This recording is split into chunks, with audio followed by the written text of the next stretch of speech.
Today, I'm going to tell you all of my secrets that are not so secret. I'm going to throw everything out there and tell you how I became the strongest man in the world, the strongest man on earth, the first strongman to win every single major title at 6'3", 325. To most people, this is huge, but in the strongman world, when you're going against guys that are 6'8" and 6'7", like Hafthor, Bjornsson, and Tom Stoltman and Brian Shaw, it's really not extraordinary. It's actually quite underwhelming when I tell most people what I've accomplished. But there are pretty straightforward ways that you can apply to your life as well and your training as well that don't take up all day. In fact, I'm not a full-time strongman. I run business as well. You guys know about my clothing line, lhbk. You know about my coaching options that I have. You know about my YouTube where I post a video every single day. On top of that, I have to train, recover, travel, sponsor appearances, et cetera, et cetera. And I have a great team who helps me do it, but I still have to be the face to it all. And I make it all work. And to be honest with you, there are times when I feel like I'm falling apart, but for the most part, I feel okay. And at the most, it might be a few days that I feel off, and then I'm right back to it. Now, there's an inarguable genetic gift that I have towards strength, but I've accomplished other things in physical realms like marathon running, like stepping on a bodybuilding stage that apply very similar principles. Now, I'm going to tell you what those principles are. And there's 5 things. But before I do that, I want to tell you the things that it's not, because it is not what you think it is. It is not some secret recovery tool, some secret way that I recover. It's really basic. I'm going to go through that in a minute. It's not some sort of genetic deformity. I've been tested by a lot of different metrics just for my own health and whatnot, and nothing comes back out of the ordinary. Yep, I'm the correct height. I have really advantageous muscle insertions, of course, but I've been able to run marathons in a good time, and I can squat over 900 pounds. So those two things are juxtaposed. You can't tell me that you're genetically gifted for both. Now, I'm certainly more genetically gifted for strength, but there are principles that allow me to go out and run a marathon as well, of course, on a much lighter body weight. It's also not superhuman amounts of enhancements. This isn't something we talk about a whole lot and something that we can't talk about a whole lot, but what I choose to put into my body is substantially less than you would imagine. As are most pro strongmen, it's really reasonable. This is why we don't look shredded and huge and 300 pounds with 5% body fat. That's just not required for strength sports. And I hope anyone out there listening who decides to go down that path, which I would honestly advise that you don't, but if you decided that you did, reasonable decisions are very, very important, because in the end, if your body has a level of toxicity, if your body has, if your body's not healthy, operating well, if you have high blood pressure, your cholesterol's way out of whack, your liver is suffering, your kidneys are suffering, these are not things that are going to help you perform. Now, you might look great, but you're going to feel absolutely horrible. So it's not those things. If it's not those 4 things, then what is it? Or I should say not those 3 things. What is it? Well, it's these 5 things. And the first thing, and please take this to heart, share this video. It's not here to be sexy. It's here to tell you the truth. I'm not here to lie about where you're going to be and these ultimate secrets. Here are the 5 things. Number 1 is consistency. For 15 years, I have non-negotiably hit whatever program I've decided to make myself or I've had a coach give me. This program has involved more running at times and more strength training at times, but the strength training has always been training heavy because that's what I like to do and that's what I know I'll adhere to. The root of this is that I absolutely love the process of training and physically improving myself and pushing my body to the limits. A part of this is I like that to be the hardest part of my day, and I love to be able to look myself in the mirror and know that I am inarguably, objectively getting better in some way of my life. For some people, that could be their bank balance. For me, it's how much can my body do? And the day will come when I hit my pinnacle of strength or my pinnacle of aerobic fitness, and I'll have to pivot that. For the time being, I'm chasing the best version that I can possibly be. Now, one of the misnomers here is that with consistency, people who are consistently training, they don't always want to train. Most days I do not want to go to the gym. I have other things that I should be doing and can be doing, but it's just a non-negotiable. It's like eating breakfast. No matter how busy you are, you know that that's something that should be happening, or really for me, it's more like eating dinner. No one misses dinner.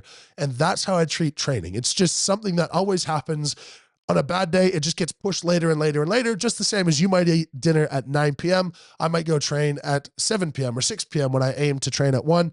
Nonetheless, if it's supposed to get done, it always gets done. And the big one here is with injury risk. If you're someone who's consistent for a period of time, takes a break, goes back and on and off, the process of loading and deloading your body constantly to high degrees is the #1 injury risk factor. There is a U-shaped curve for injury risk, where if you drop volume and intensity substantially, your risk actually increases just the same as that risk increases if you increase volume and intensity substantially. Your body is least likely to get injured if you do exactly what you've been used to doing for your whole life continuously. And this could lead you to a bad place if you're continuously not training, but you can imagine how this runs into issues for people who are consistent for periods of time, lose motivation, decide that they had a good result. They hit a PB deadlift and now they can take their foot off the gas. That's not how the body works. It's best.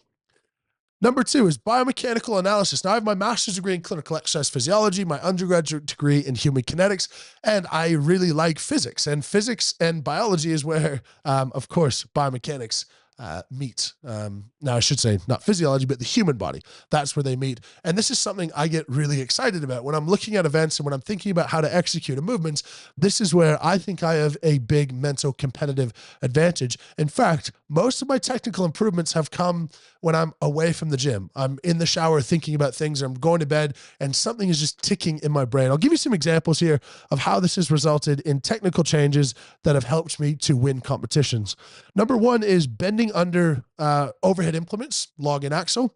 Number 2 is split jerking the axle, which led me to setting the world record at 218 kilograms. Number 3 is hinging more on squats based on how my body is built. Now, I'm not talking about the Shaw Classic hinging. I'm talking about, generally speaking, I allow myself to sit into my proximal hamstring, and that for me has tended to be most powerful. My side bend underneath the dumbbell. My modifications of deadlift technique, which I've talked about many times, but why I place my feet where I do, why I place my hands where I do, where I place my hips, and how I do deadlift for reps, which I haven't been beaten on in a long time. All of that is due to my biomechanical knowledge, and improved grip techniques on farmers and frame. I don't hold it like I'm holding this microphone. I curl my hand underneath and I cock my wrist and then let it sit into my hands. This was to my detriment when the humidity was high at World's Strongest Man, but it has helped me tremendously on many implements over time. Number 3 way that I've dominated strongman is considering aerobic fitness. I've pulled up a study for this one, and this says the literature suggests that aerobic fitness enhances recovery from high intensity intermittent exercise through increased aerobic response, improved lactate removal, and enhanced phosphocreatine regeneration. Now, considering is the operative word. I'm not aerobically fit compared to the average person, of course, but, or I should say the average active person, but I do my best to stay moving, to go for runs, to consider my aerobic fitness. Now, let's break this down a little bit. If we improve our aerobic response, what this is telling us is that during high intensity exercise, you're using an anaerobic source of energy.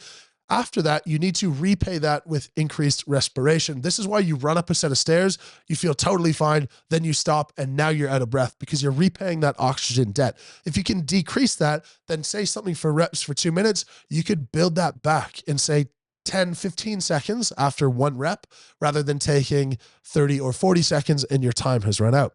Improve lactate removal. Of course, this is going to reduce the burning feeling in your muscles. And if you can do that, you're going to psychologically be prepared for more, because that burning feeling results in neural inhibition and, of course, decreased load or decreased force production as a result. Number 4 is basic recovery principles, and I get them as perfect as I can. These 3 principles are managing life stress and making sure that you can live a stressful life, but knowing how to handle that, knowing when it's too much and knowing what to take on your plate. And ultimately, I see this more as doing things that you enjoy than not doing stressful things. I live an extremely stressful life between travel and family and work and business. All of those things definitely stress me out, but I love to do them and I'm excited to do them. And I wake up in the morning and I go up to work knowing that I'm making an impact in someone's life and I'm supporting my friends in their careers. And there's nothing that makes me happier than knowing that that's happening. If that's the case, I'm ultimately fulfilled. Of course, stressed to some extent, but life stress doesn't feel overwhelming to me or keep me up at night.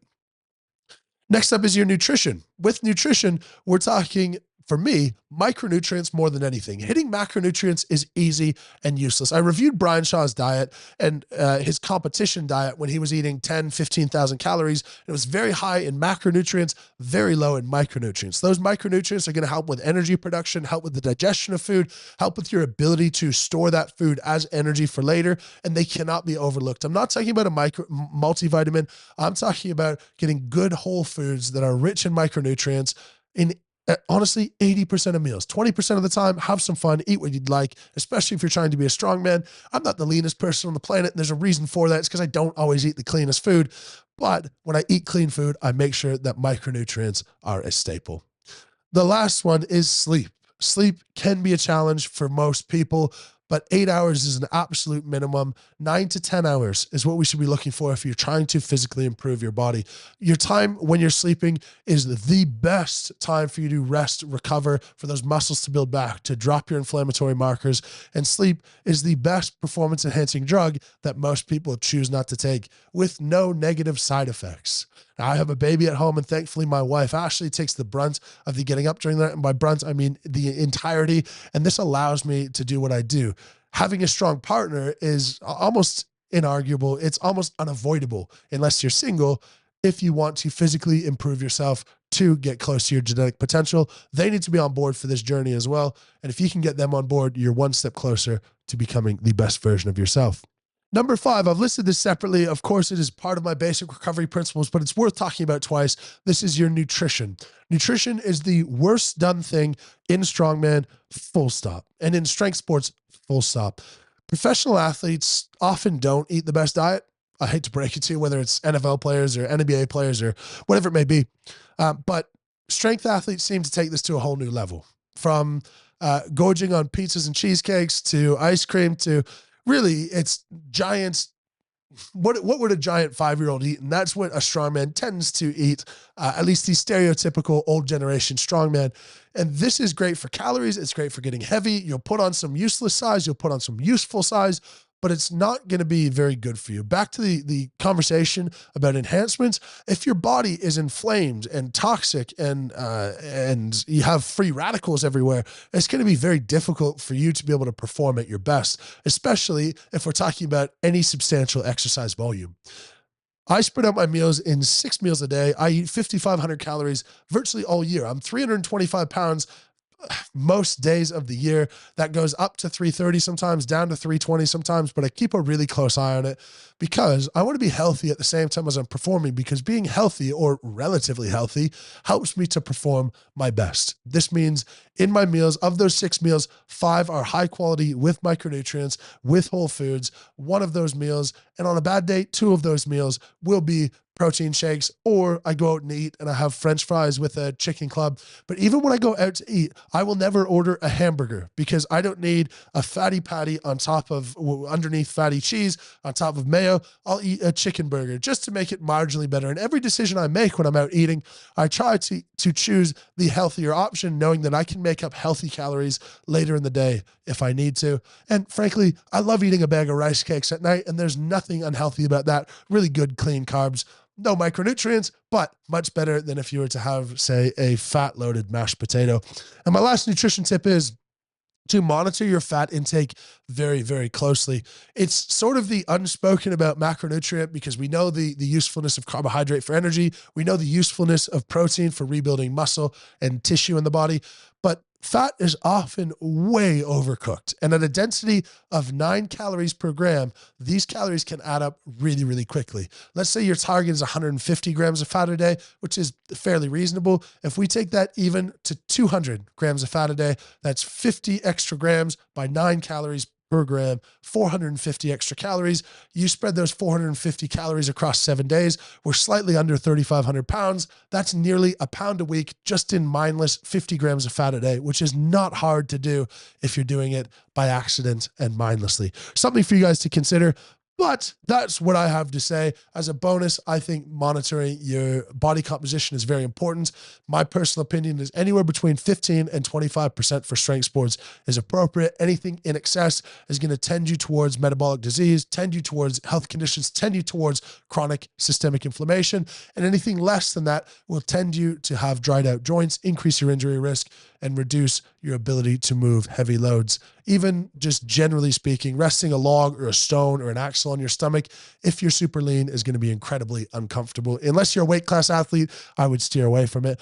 But I would love to know your guys' thoughts. Please pop those in the comments below. If you haven't subscribed to the channel already, go ahead and click that subscribe button. We put out videos every single day with as much education to make you healthier in body and in mind as possible. And if you want to support the channel, go ahead, click the merch link in the description and in the pinned comment. My programs are down there as well. As per usual, guys, lift heavy, be kind. Thank you very much for watching, and we will see you tomorrow.